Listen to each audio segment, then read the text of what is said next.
పిఠాపురంలో పోటీ చేయడం కారణం పవన్ కళ్యాణ్ గారికి పిఠాపురానికి అదృష్టం అండి. పవన్ కళ్యాణ్ గారు పిఠాపురం పోటీ చేస్తున్నారని పిఠాపురానికి అదృష్టం. ఆయన బోళ్ళు ఎన్ని పనులు చేశారండి, కొన్ని కోట్ల రూపాయలు ఖర్చు పెడుతున్నారు. పిఠాపురం నెగ్గాడంటే ఆయన ఎన్ని పనులు చేస్తారో అర్థం చేసుకోండి. పిఠాపురం నెంబర్ 1 స్థానంలో తీసుకొస్తారు సార్. ఆయన చాలా మంచి వ్యక్తి.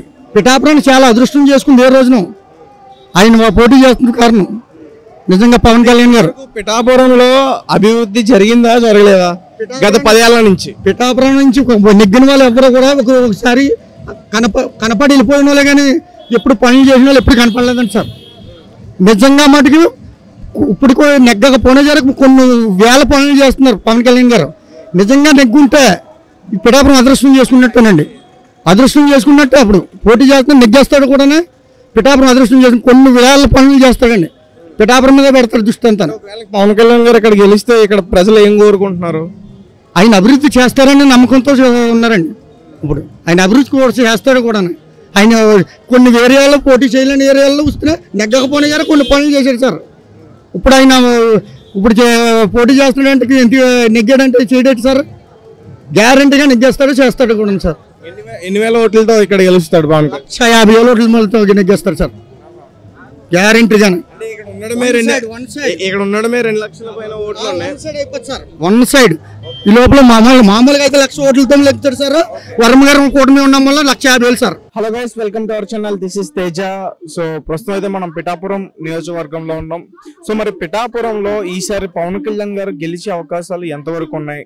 వర్మ గారు ఫుల్ సపోర్ట్ పవన్ కళ్యాణ్ గారికి ఉందా లేదా? ఇవన్నీ కూడా పిఠాపురంలో ప్రజలను అడిగే ప్రయత్నం చేద్దాం. నమస్తే అన్న. నమస్తే అండి. మీ పేరు?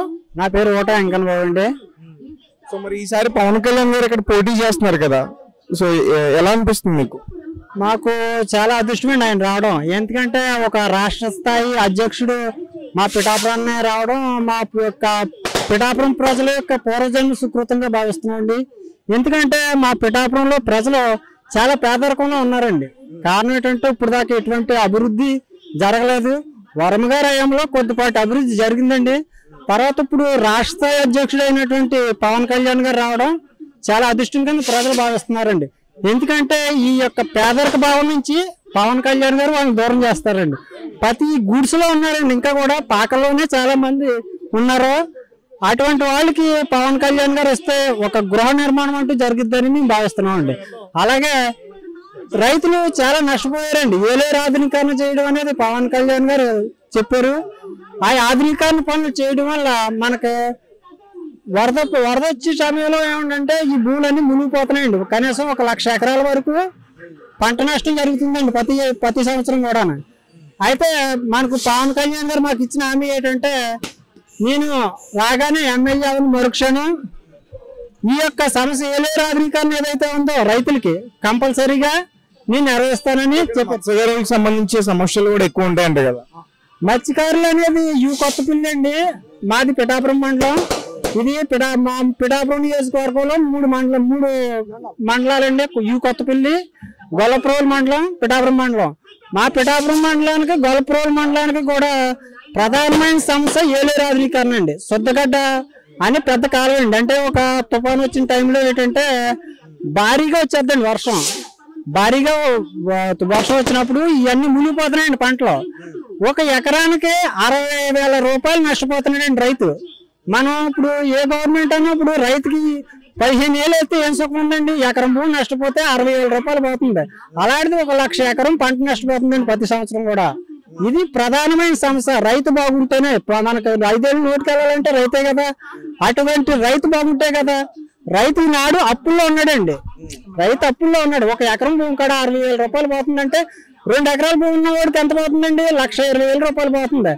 అలా ఇంత భారీ స్థాయిలో పంట నష్టం జరుగుతుంది. పవన్ కళ్యాణ్ గారు దయచేసి ఈ సమస్య మీరు నివారిస్తారన్నారు కాబట్టి మేము చేతులు జోడించి నమస్కరిస్తున్నాం. 5 ఏళ్లలో ఈ వైఎస్ఆర్సీపీ పార్టీ ఉన్నప్పుడు ఇక్కడ పిఠాపురంలో అభివృద్ధి అని జరగలేదా?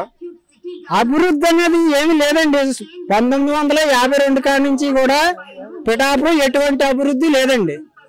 ఏదో కొద్దిపాటి అభివృద్ధి వర్మ గారు చేశారు తప్పితే ఇంకా మిగతా వాళ్ళు ఎవరో కూడా అంత అభివృద్ధి చేసిన వర్మ గారిని కాకుండా లాస్ట్ టైం ఎలక్షన్స్ లో 2019 టైంలో ఎందుకు వంగ గీత గారిని గెలిపించుకున్నారు మరి ఇక్కడ ప్రజలు? అప్పుడేంటంటే పవన్ కళ్యాణ్ గారు కలిసి లేకపోవడం అండి. పవన్ కళ్యాణ్ గారు తెలుగుదేశం కలిసి ఉంటే అప్పుడే మనకు ఉమ్మడి అభ్యర్థిగా ఎవరికి ఇచ్చినా వాళ్ళు గెలిచి ఉండేవారు. ఓట్లు చీలిపోయాయండి అంతే తప్ప వేరే సమస్య కాదు. ఓట్లు చీలికనేది వచ్చింది. ఇప్పుడు కూటమి వల్ల ఓటు ఎటువంటి ఓటు కూడా చీలిపోదండి. ఐకమత్యంతో మేము ముందుకు వెళ్తాం. తెలుగుదేశం కార్యకర్తలు, జనసేన కార్యకర్తలు, బీజేపీ కార్యకర్తలు కూడా వీళ్ళ భావాలన్నీ కలిసేయండి.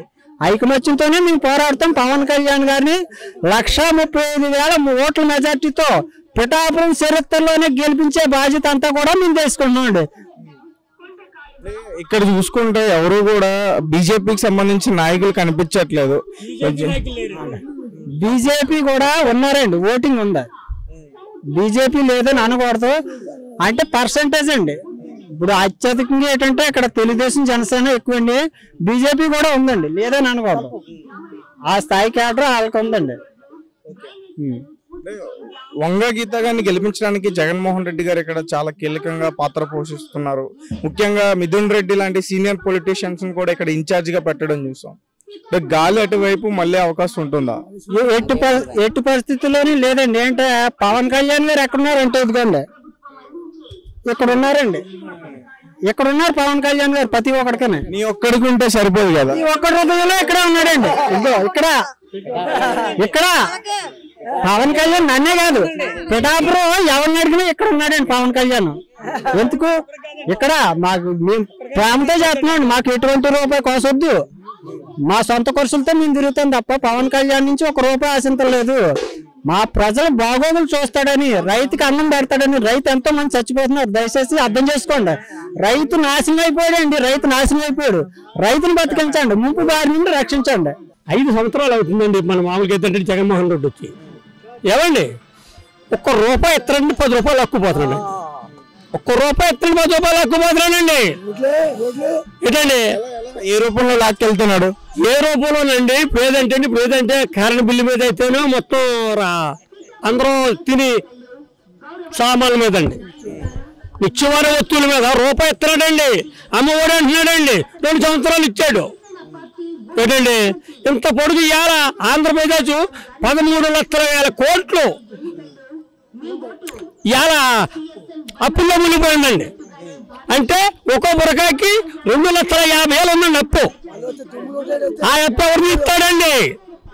జగన్మోహన్ రెడ్డి గారు రూపాయి ఎత్తలు 10 రూపాయలు పెట్టుకుపోతున్నప్పుడు ఏం చేస్తాడంటే తప్పంతా పోగొట్టుకుని విదేశాల మీద తోలిపోతాడండి. ఏళ్ళ మీద కమెంటర్ల మీద 30 కమెంటర్ల మీద తోలిపోడండి. సరే నేను క్వశ్చన్ అడుగుతాను, దానికి సమాధానం చెప్పండి. ఒకవేళ ఇప్పుడు పవన్ కళ్యాణ్ గారు ఓడిపోతే ఆ నింద వర్మ గారి మీద పడుతుందా? ఆ మాట ఎప్పుడు అనుకోండి, 1,00,000 ఓట్ల మెజార్టీ అండి, 1,00,000 ఓట్ల మెజార్టీ. ఓడిపోతాడన్న మాట రావద్దండి. 6,000 అండి ఊరు ఓటింగ్, 5,000 ఓటు పడుతుందండి. 6,000 అండి ఊరు ఓటింగ్, 5,000 పడుతుంది పవన్ కళ్యాణ్కి. 1 కేజీ వెళ్తుందండి. దేనికి వెళ్తే చెప్పండి, పేనకండి. వాళ్ళు ఎంత గుంజుకొని ఇవి వెళ్తుందండి. ఈవేళ చూసారా, ముందు మీరు అన్నారు నాయకులు, గొప్ప గొప్ప నాయకులు అంతా కూడా పిఠాపురం మీద ఉందండి. ఎలాగంటే రూపాయి కట్టలు కూడా తొలగించేస్తారండి. రూపాయలు తీసుకోమంటున్నాం మేము. వద్దమ్మా, ఆ డబ్బు మన డబ్బాది, ఇదమ్మా డబ్బు మన డబ్బాది. ఆ డబ్బు అంటే కాదు కట్టబడి సంపాదించింది కాదు. అంతే కాంచేది ఏముందంటే అది మరి తినేయండి. ఓట్లు మాత్రమే పాల్గొనే ఆయన మంచివాడు, సొంత రూపాయలు ఖర్చు పెట్టుకుండి కెపాసిటీ ఉన్నవాడు. ఏంటండి ఆ కంశత్వం మీద ఇవాళ పిఠాపురం కాయం చేసి 1,00,000 ఓట్ల మెజార్టీ వస్తుందండి. వర్మ గారి గురించి అడిగితే ఏం చెప్తారు సమాధానం? వర్మ గారి గురించి అడిగితే ఏం చెప్తారు సమాధానం? ఎవరు అడుగుతారండి? నేను అడుగుతా, మీరు అడిగితేనండి. ఒక్క మాట అండి, ఇప్పుడు ఎలాగంటే చంద్రబాబు నాయుడు గారు ఇచ్చిన ఆదేశాల ప్రకారంగా వర్మ గారు కొట్టుపడ్డారండి. మాట నిలబెట్టుకున్నాడండి. దొంగ రాజకీయాలు చేయలేదండి మా కోపుల్లాగా. రాజు అండి ఆయన, మాట మీద నిలబడ్డాడు రాజు. మా కాపులు డబ్బు కావాలండి వాళ్ళకి. ఏమండి గంటకో మంచం మారుతారండి మా కాపులు. అది అసలు మీకు చెప్పనాక నేను పిఠాపురం పవన్ కళ్యాణ్ గారు రావడం వల్ల మాకు ఈ పిఠాపురం అంటే ఎక్కడ కూడా ఏ నియోజకవర్గానికి కూడా సరిగ్గా తెలియదండి ఆయనకి ఎవరికైనా. అలాగే పవన్ కళ్యాణ్ గారు రావడం వల్ల మాకు పిఠాపురం మంచి డెవలప్మెంట్ అవుతుందండి. చుట్టుపక్కల గ్రామాలు కూడా అభివృద్ధి అవుతాయండి. కొన్ని కంపెనీలు కూడా ఆయన తీసుకొస్తాడండి. దానివల్ల చదువుకున్న కుర్రోళ్ళు కూడా చిన్న చిన్న జాబులు చేసుకుంటూ ఈ లోకల్లో మన గ్రామ స్థాయిలో ఈ పిఠాపురం నియోజకవర్గంలో బతికే అవకాశాలు ఉంటాయండి. కానీ ఇక్కడ ఏ అవినీతి జరగదండి, ఏ అన్యాయం జరగదండి. మంచి స్వాలంతాడండి. ఎవరిని దోసుకోవడం కానీ దాచుకోవడం కానీ ఒకరినొకరు బెదిరించుకోవడం కానీ ఏముండదండి. పవన్ కళ్యాణ్ రావడం వల్ల మాకు నిజంగా మేము చేసుకున్న అదృష్టం అండి. ఈ నియోజకవర్గంలో ఒత్తిడిగా పెట్టి మేము చాలా మెజార్టీ మీద గట్టిగా మేము పనిచేసి మేము పవన్ కళ్యాణ్ గారిని గెలిపించుకుంటామండి. అదండి ఇంతగా మేము పవన్ కళ్యాణ్ గారికి ఇదే నియోజకవర్గం ఎప్పటికీ ఆయన ఉంటారు. ఈయనకి సహకరించే మన వరుణ్ గారు కూడా చాలా గట్టిగా ఆయన పనిచేస్తున్నాడు, చాలా కష్టపడుతున్నాడు. ఎండా కొండలాగైనా ఆయన కష్టపడినంత కష్టపడడం ఏ జనసైనికులు కూడా అంత ఎలా కష్టపడలేకపోతున్నాం. వరుణ్ గారు పొట్టి లేచిన కంచి ఆయన పార్టీ కోసం పవన్ కళ్యాణ్ గారి కోసం చాలా గట్టిగా పనిచేస్తున్నారు.